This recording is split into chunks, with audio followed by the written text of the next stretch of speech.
if you read the title of this video, I lied. The title of this video is a huge, steaming lie that I just blatantly threw out there.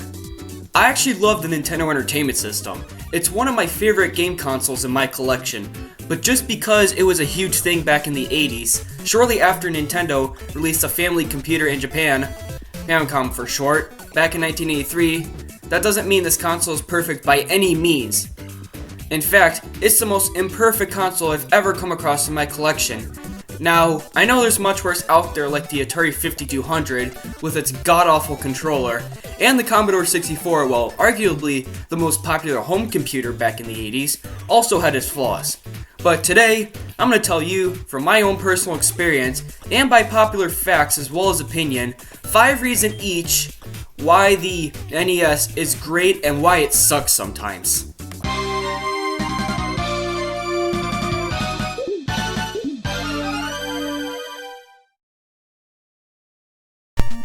Without making this video, a lot of you out there probably already know which games to get for this gem of a console. Super Mario Bros. 1, 2, and 3, Legend of Zelda, Metroid, Punch-Out!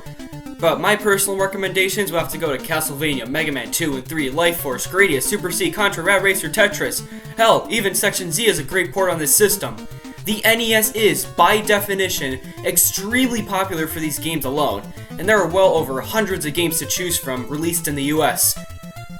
While a lot of these games still hold their value to this day, so many of them are dirt cheap but are still very fun to play. Just as an example, I got this copy of Captain Skyhawk for only $5, and it's one of the most graphically impressive games I've ever played on the NES. From the standard isometric horizontal shoot 'em up sections to the afterburner style stages, you've got to try this game for yourself. And just because some games still hold their value to this day, doesn't necessarily mean they're impossible to find or they're so expensive you have to spend your entire fucking college savings on one game. Even though I have the left label version of Super Mario Bros. 3, I still got it for only $30, which nowadays is a pretty reasonable price for this game. That is, unless you're an avid eBay shopper and you guys want to tell me in the comments how much cheaper you probably got this game for.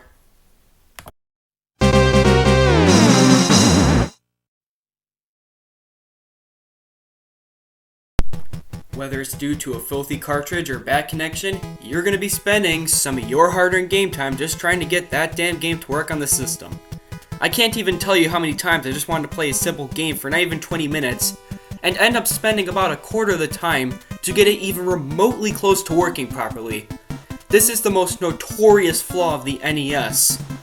The only reason this doesn't make me smash a hammer through the system like the one Mario uses to smash Donkey Kong's barrels, please do not take that out of context, is because I can understand that a console this old shouldn't be expected to work properly.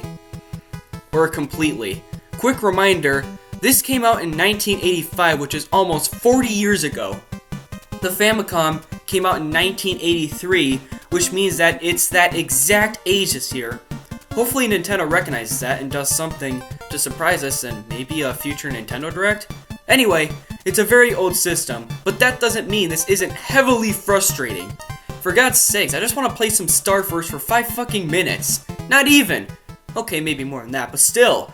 The Sega Genesis came out only 3 years later, in 1988, and it works like a charm compared to the NES.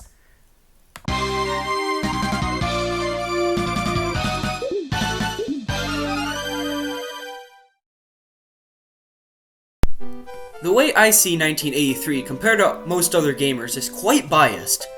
The original Mario Bros. Came out in the arcades, which is an excellent game, and the Famicom came out in 1983. Others say it was Atari's downfall, as games were being buried in the desert, only to be left there and forgotten, except that no one who truly witnessed the horror of E.T. on the 2600 truly forgets. But we're not talking about Atari today, because it was none other than Nintendo that dug the video game industry out of the ashes. It was only a couple years later that young gamers were blessed with none other than the PC Engine CD. I'm kidding, of course it was the NES. Fun fact, no one gave 2 shits about video games during the crash, so Nintendo basically disguised their console as a VHS player, as well as labeling it a toy, So this design choice made it look less like a console, giving it a chance in retailers. And what a chance it got. But it couldn't have done it without the help of everyone's favorite Italian plumber who makes a living by collecting coins from blocks, stomping on mushrooms and turtles, and going down warp pipes. Super Mario Bros. Was the golden crown for the NES, and its revolutionary controller was its diamond-encrusted scepter. From that point forward, kids weren't playing video games, they were playing Nintendo. And think about it, what if Nintendo hasn't released this thing at all? What were they gonna do? Let Atari fail over and over again in an endless spiral of disappointment? Sega and Sony may be a couple of Nintendo's biggest competitors between the Genesis and the original PlayStation, but would we have those systems if Nintendo hadn't stepped in and saved video games from being obsolete? What about the Switch, or Xbox, or PS5, or even Steam? So you modern gamers who talk trash on older games saying how bad the graphics are, think about it. If it wasn't for the NES, would you still have that beautiful PS5 today? Or your Xbox?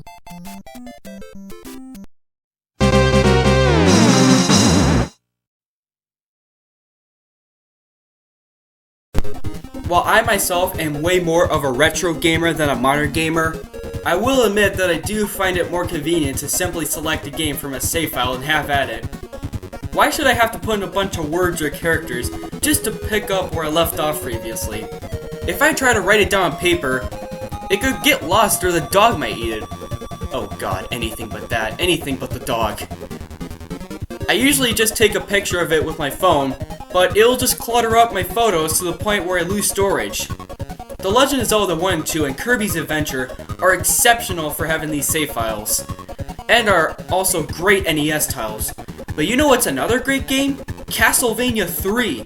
And guess what? I have to arrange sprites in a specific way to start a level. Granted, you could look up various passwords on the internet and skip to the final level with all the characters.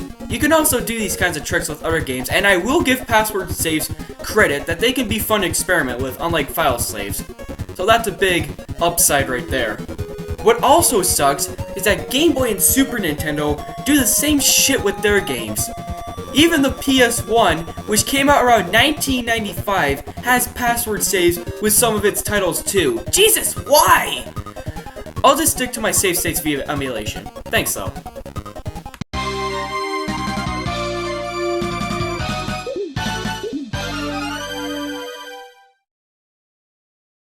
Just a heads up, this one's not going to take too long.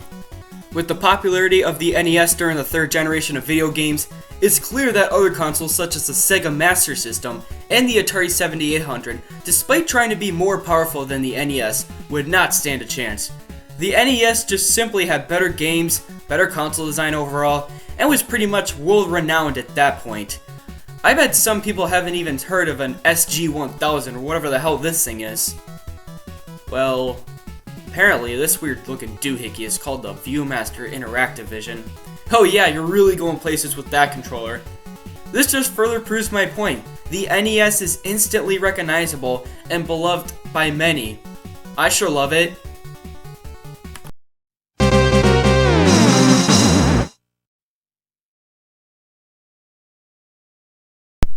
While the NES is extremely popular, so is its infamous blinking red light problem. Remember earlier when I was discussing how the NES games don't usually work the first time when you put them in? Well, this is one of the reasons why. If you don't have a cartridge in the console, it'll do this, although I thought an intro screen was supposed to play without a game inserted. Maybe it's just my system specifically. You may have to push the game up and down multiple times to get it to stop blinking. You can also try wiggling it and pushing it up and down. If it's down, you can also try pushing it left and right until you get a clear connection. Of course, you can use 91% or anything above 90% isopropyl alcohol to clean the circuit board, but do not keep blowing into the cartridge because moisture will eventually form inside the cartridge, which is bad for it. Some cases, it still has this problem no matter what. Worst case scenario, you may have to take it apart and push back up the connector pins like I tried to do the first time I got this thing, or replace the 72 pin connector altogether, which I pray I never have to do.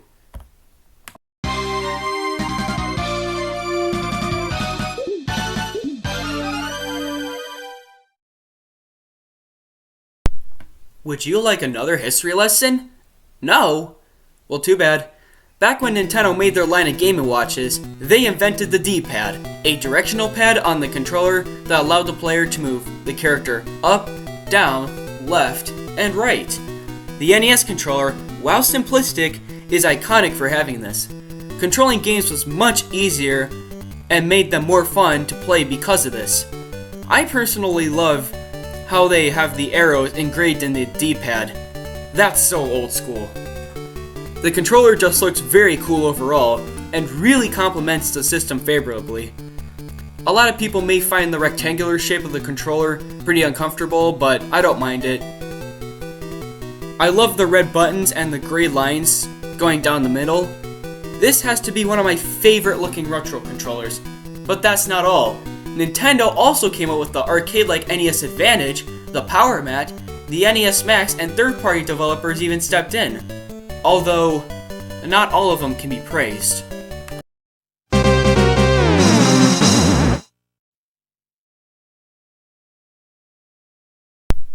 As a wise, angry gamer once said, "What a shitload of fuck!" That basically sums up my opinion of the Zapper. I'm very aware that you all may disagree with me on this one, which I can respect. I love the design of the light gun, and like the NES controller, it's also revolutionary in its own way. The reason I never bothered buying a Zapper for my system is because it only works on CRT televisions. Even my older TV isn't a CRT, but believe it or not, I actually did have a CRT at some point, which I had to get rid of because it would take way too much space in my room. Without one, the Zapper won't work. Even if I had a CRT, it's likely that they are defective and won't work like they used to. Although I do have Duck Hunt, I can't play it if I don't have the Zapper. And if you're wondering, it's the triple cartridge with Super Mario Bros., Duck Hunt, and World Class Track Meet. I can't play World Class Track Meet either because I don't have the Power Mat, and I basically just got it for Super Mario Bros. But why bother buying one if it's not going to function? And don't get me started on the Power Glove. I never used it, but just about everyone says it's really bad, so I'm including it anyway. Same thing, basically. It doesn't fucking work.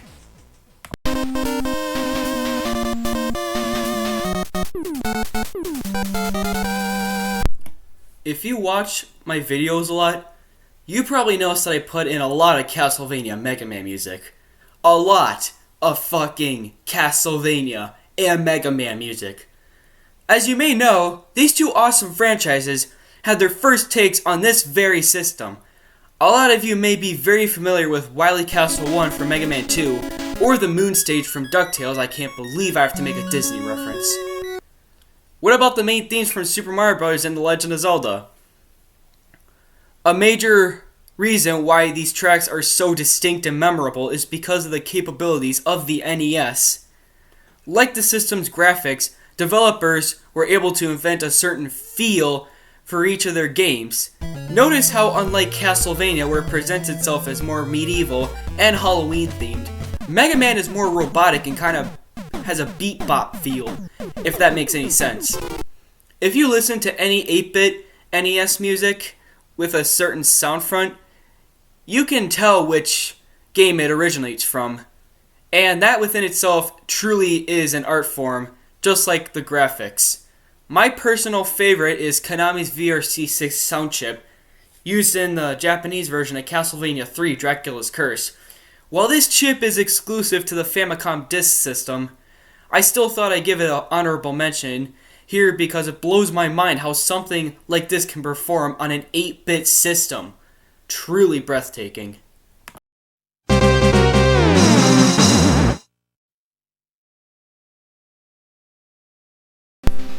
I have already mentioned how the games don't want to work at times and how the NES has the notorious blinking red light problem. But even when you think the games start working like they should eventually, they'll crash or glitch out of nowhere. I don't think this has anything to do with the blinking red light problem, because the game in that case just won't work altogether. This is just another reason why it's important to keep your games and the inside of your system clean before you start playing. Because if you're in an intense battle and random small squares of glitchy death start appearing and freeze your game, it's not going to be a pretty sight to see and will likely make you throw your controller at the screen. And I'm not talking about the good types of glitches that are fun to find, like the minus roll in Super Mario Bros. Or the pause glitch in Mega Man. These type of glitches are completely unintentional and will either happen when you first turn on the game or happen right in the middle of it. And for that reason, the Nintendo Entertainment System is the most defective and frustrating game console I have ever used in my collection.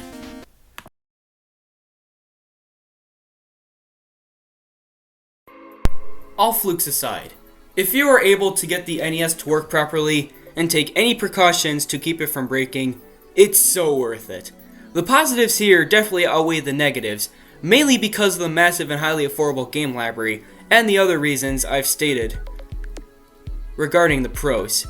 The NES is such a good system to pick up and play if you're willing to deal with its extreme stubbornness and other flaws. While mine isn't perfect, my cartridges do work one way or another, and maybe if you have an NES in your collection, you probably have one that works better than mine. Like I said, I'm just telling you from my personal experience, so please tell me what you guys thought of today's video, and thank you for watching. Have a nice day, and see you in the next video.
Wow, when I thought it wasn't actually gonna work.